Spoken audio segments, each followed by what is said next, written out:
Ah, goeie. Ja, goeie. We hebben hier allemaal dwaande. Even de winterbandjes eromheen zetten.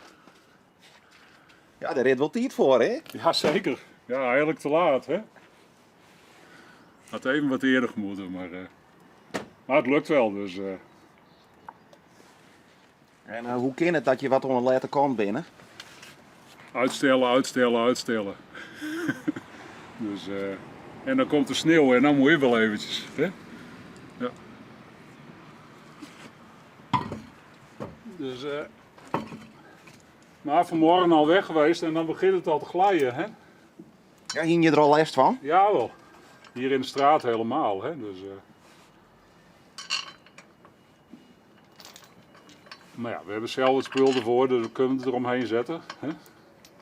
Dan ben je ook wat handig. Ja, een beetje.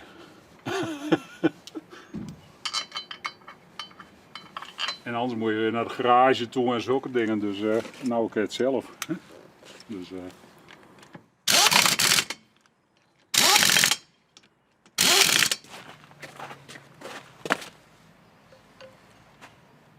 Maar hing je joet een vrije dag?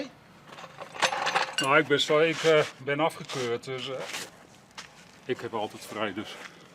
Ja. Want wat hij je had, ik vreeg je mooi. Ik heb 8 jaar geleden een beroerte gehad. En daar ben ik hoe heet het, lichamelijk goed bij weggekomen, maar psychisch niet helemaal. Dus vandaar. Dat is wel heftig. Ja. Hè, dus ik ken wel een beetje dingen nog, maar ik moet niet de hele tijd van alles doen.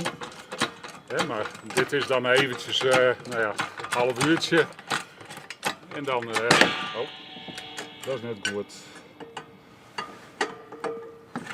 Even een half uurtje en dan doe ik weer even rustig aan. Nou ja, en dan ga ik weer andere dingen weer doen. En had het dan vooral te krijgen mooi concentratie? Of wat verneem je ook krijg weer last van haar? Ik zeg altijd zo van mensen die een burn-out hebben, die hebben de meeste klachten die ik ook heb.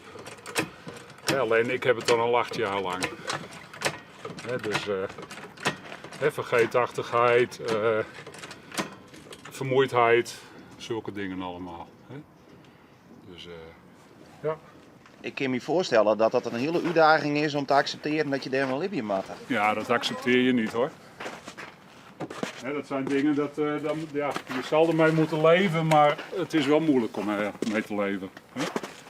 En vooral de mensen om je heen die het moeten accepteren, zeg maar dat heel moeilijk is altijd. Zelfs het gezin ook, die zitten er elke dag nog mee.